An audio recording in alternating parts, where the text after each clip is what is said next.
आत्ताची मोठी बातमी. अनोळखी महिलेच्या खुनाच्या गुन्ह्यातील अनोळखी आरोपीला निष्पन्न करून गुन्हे शाखा युनिट 3 घेतलं ताब्यात.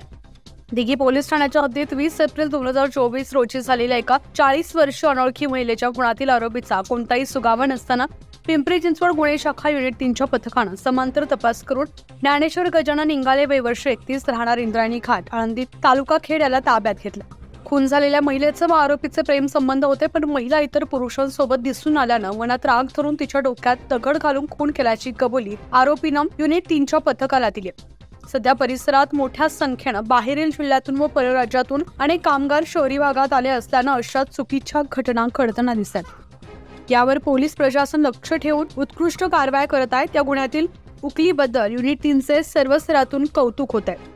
सदर कारवाई पोलीस आयुक्त विनयकुमार चौबे यांच्या मार्गदर्शनाखाली युनिट 3चे वरिष्ठ पोलीस निरीक्षक शैलेश गायकवाड, पोलीस अंमलदार यदू आढारी, राजकुमार हणमंते, सचिन मोरे, विठ्ठल सानप, ऋषिकेश बोसुरे, सागर जैनब, रामदास मेरगळ, योगेश्वर कोळेकर, त्रिनयन बाळसराव, सुधीर दांगट, समीर काळे, नांगरे, राहुल सूर्यवंश यांनी केली आहे.